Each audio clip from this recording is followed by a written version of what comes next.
সুপ্রিয় দর্শক, আমি এখন যাচ্ছি বীরভূমের লাভপুর থানার অন্তর্গত বিপুলটুকুরি গ্রাম পঞ্চায়েতের ছোট্ট একটি গ্রাম, যে গ্রামটি 30 থেকে 32টি পরিবারের বসবাস। সেই গ্রামটি আমরা যাচ্ছি, যাত্রা শুনতে যাচ্ছি। ধর্মরাজ পুজো উপলক্ষে প্রতি বছর এই সময় যাত্রা গানের আসর বসে, এবং যে যাত্রা হারিয়ে যেতে বসেছে বাংলার বুক থেকে, সেই যাত্রা গানটিকে তুলে ধরার জন্য আমি ছুটে যাচ্ছি সেই ব্রাহ্মণী গ্রামে, বিপুলটুকুরি অঞ্চলের ব্রাহ্মণী গ্রামে। আপনারা প্রথম থেকে শেষ পর্যন্ত ভিডিওটি দেখুন এবং লুপ্তপ্রায় সংস্কৃতি, হারিয়ে যেতে বসা সংস্কৃতি, সেই যাত্রা গানকে আপনাদের সামনে তুলে ধরবো। আপনার ভিডিওটি প্রথম থেকে শেষ পর্যন্ত দেখুন। গ্রামগঞ্জে উৎসব মানেই আগে ছিল একটা যাত্রা গানের আসর, কিন্তু এখন সেটা নেই বললেই চলে। এখন কিছু কিছু গ্রাম সেটিকে টিকিয়ে রেখেছে, কিছু কিছু ক্লাব বা গ্রাম কমিটি সেই যাত্রা গানের আসরটিকে টিকিয়ে রেখেছে। আমি সেই যাত্রা পালাটিকে আপনাদের সামনে তুলে ধরার চেষ্টা করবো যতটা পারবো। আমি পৌঁছে গেছি যে বিপুলটুকুরি অঞ্চলে ব্রাহ্মণী গ্রাম, 30 থেকে 32টা পরিবারের বসবাস। এখানে ছোটখাটো মেলাও বসে এই ধর্মরাজ তলা উপলক্ষে, ধর্মরাজ পুজো উপলক্ষে। এখানে দু তিন দিন ধরে মৎসব হয়, অন্ন মৎসব, চিরা মৎসব থেকে শুরু করে নানা রকম সাংস্কৃতিক অনুষ্ঠান হয়ে থাকে এই ধর্মরাজ পুজো উপলক্ষে। ছোটখাটো মেলাও বসে। আশপাশ থেকে বহু গ্রামের মানুষজন এই ধর্মরাজ পূজা উপলক্ষে বিভিন্ন সাংস্কৃতিক অনুষ্ঠান দেখতে ভিড় জমান। বিপুলটুকুরি, ইন্দাস, মালিকপুর থেকে শুরু করে তাঁতবাঁধি, যে গ্রামগুলো আছে, আপনার, বুধুরা, পলসা, খয়বুনি, বিভিন্ন গ্রামের মানুষজন এই গ্রামে এসে এই উৎসবে সামিল হন তারা।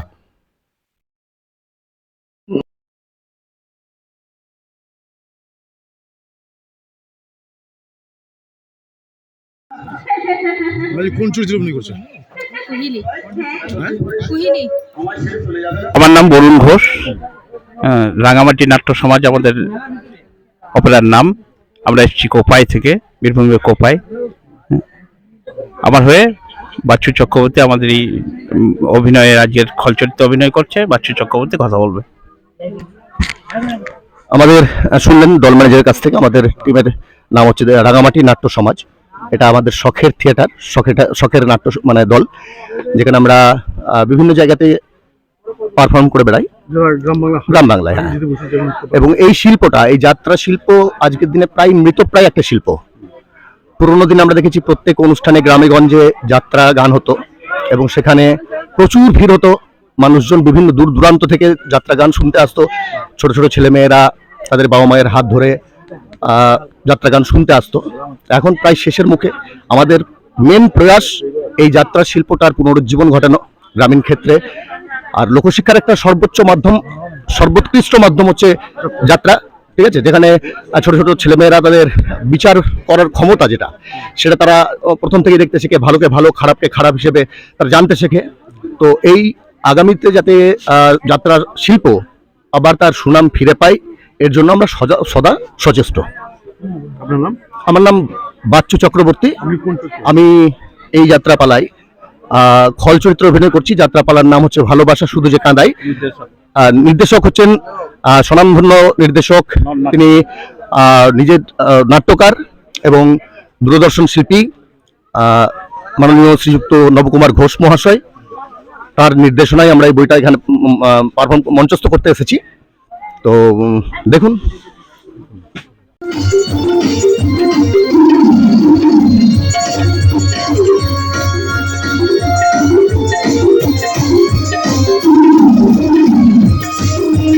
देवी सर्वभूतेषु शक्तिरूपेण समस्थिता नमस्तस्यै नमस्तस्यै नमस्तस्यै नमो नमः। या देवी सर्वभूतेषु शान्तिरूपेण समस्थिता नमस्तस्यै नमस्तस्यै नमस्तस्यै नमो नमः। আজকের যাত্রা অনুষ্ঠান ভালোবাসা শুধু যে কাঁদাই। রচনা সুকান্ত মুখার্জী, নির্দেশনায় নাট ও নাট্যকার নবকুমার ঘোষ।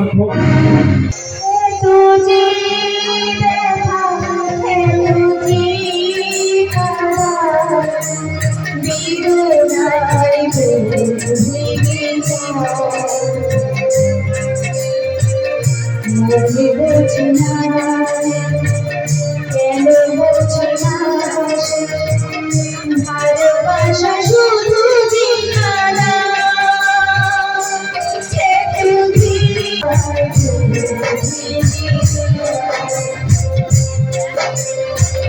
মনে বুঝি না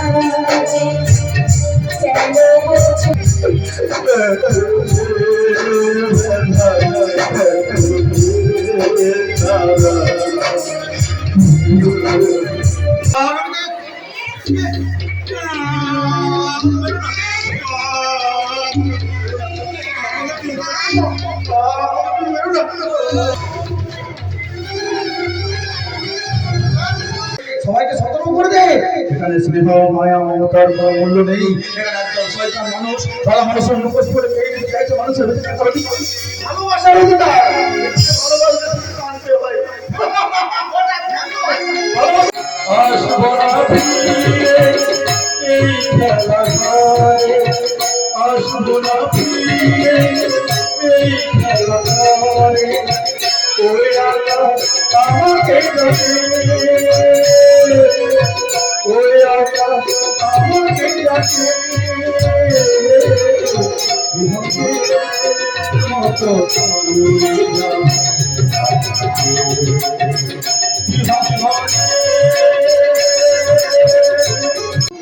বাপ আমি করতে পারবো না, ওই পলিথিন কাপড় কথা দিয়ে, ওই পলিথিন কাপড়কে ভয় দেখিয়ে আমি লাটু বাবুকে পাগল করতে পারবো না, কিছুতেই পারবো না, কিছুতেই না। এই আমার বাড়ি থাকতে হলে আমার কথা চলতে হবে। তাই তো চলি কাকা, তাই তো চলি। তা না হলে কবে আমাকে মেরে নদীর জলে ভাসিয়ে দিতে। আমি যদি তোমার নিচে যেতে হতাম, তাহলে তুমি পারতে আমাকে দিয়ে এই সমস্ত কাজকর্ম করাতে।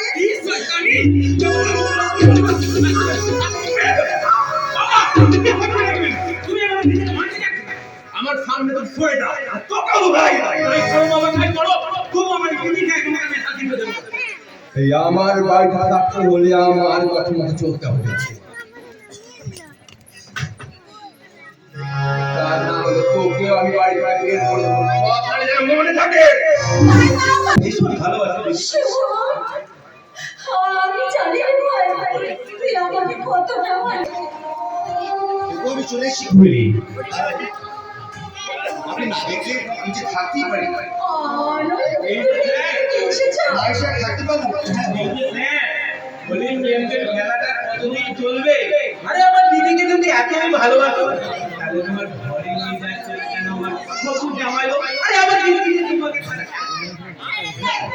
আমার টাকা মারানো ভাই, যা যা এখান থেকে যা। তবে যাওয়ার আগে একটা কথা বলে যাই। তুমি তোমার ঘরে আমার চাকরিটা এখনো পারফেক্ট হয়নি। আমি যে কি করবো নিজেই বুঝে উঠতে পারছি না। তুমি এত চিন্তা করছো কেন বলো তো? দেখবে একদিন সব ঠিক হয়ে যাবে। তবু মাঝে মাঝে ভয় লাগে। দিদি আমাকে ভুলে বুঝে আমার ভালোবাসাটা ঠিক আছে। সেই স্পর্ধা আমার নেই অলোর, কারণ আমি যে তোমার ঘরে পূজারি বধূ হয়েছি।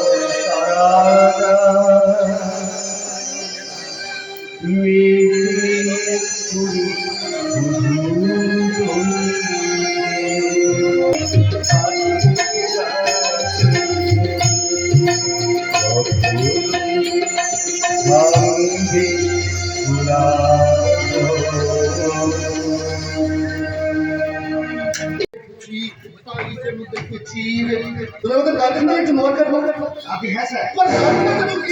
আমার নাম অনন্ত সেন।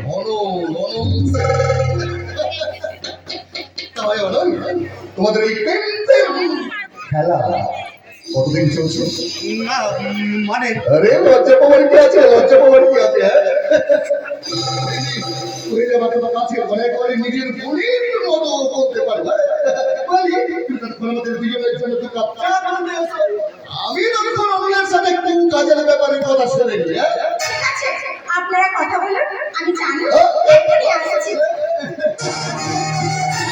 মানের দিকে নজর দিস, ভবিষ্যতের আমার মানের দিকে নজর দিলে আমি গেলে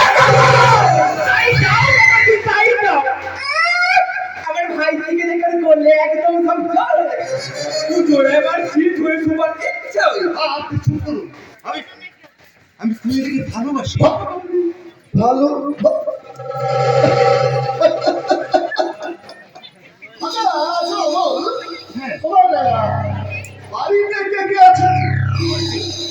মা তুমি তো বলছে তবে তুমি খুব ভালোবাসো তাই না? হ্যাঁ স্যার ধরো এই সময় যদি তোমার চাকরিটা চলে যায়, বেকার হয়ে রাস্তায় ঘুরে বেড়াবে তোমার মা ফুটো বাটি হাতে মানুষের জোরে ভিড় দিন না বন্ধুটা না এক পেট খেতে নিয়ে না যৌবনের প্রশ্ন সাজায় দাঁড়িয়ে যাবে না স্বপ্ন ছেড়ে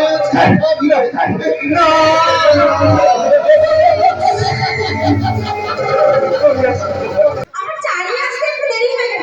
এই কি? ও কোথায় গেল? চলি।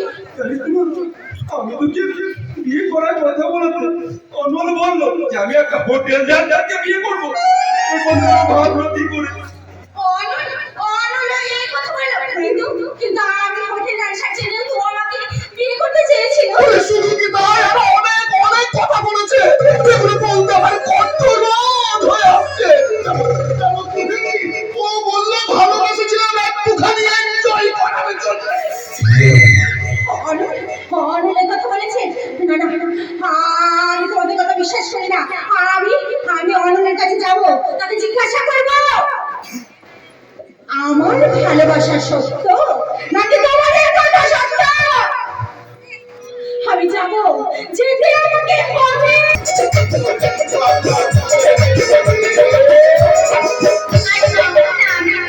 তুলে এনে বড় করে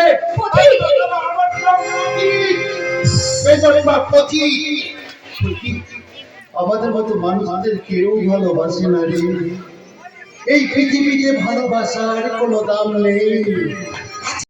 বাড়ির শেষ করে তোর হৃদয়ে পড়ে দেবো, তখন দেখবি সব দুঃখ যন্ত্রণা ভুলে গিয়ে তুই একটা আলোর রেখা দেখতে পাবি, যেটাকে নতুন করে পথ দেখাবে। আমিও মাঝে মাঝে ওই আলোর রেখা দেখতে পাই জানি, কিন্তু এই রেখা আবার আবার যেন কোথায় হারিয়ে যায়।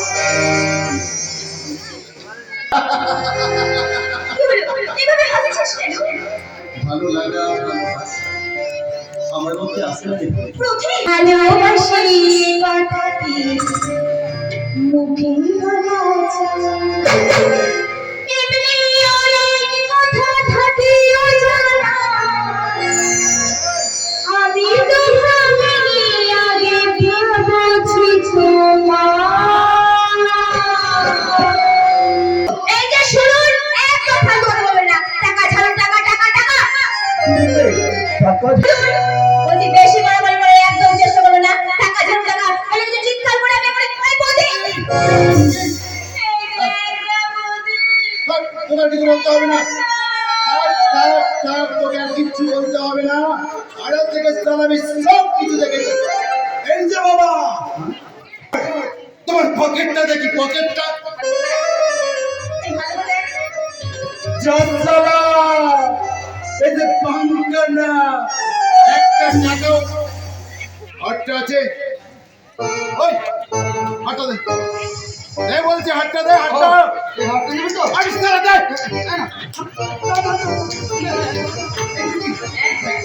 কামড়ে দেবে, পালিয়ে যাবে।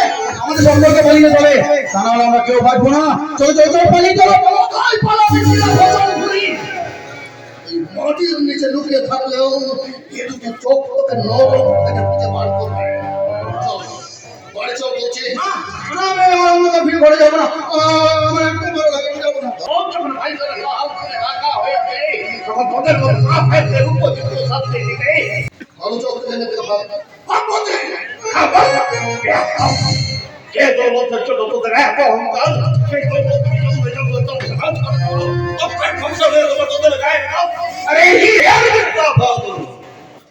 हिंदुस्तान नवाब सिराजुद्दौला इतना कमीज़ मुस्लिम थे যে হিন্দুস্তান পক্ষে কথা ফাইসানা রহিম করে সেই হিন্দুস্তানের মাটিতে সিরাজউদ্দৌলার কাফিরে আমি কফি করতে দেবে না।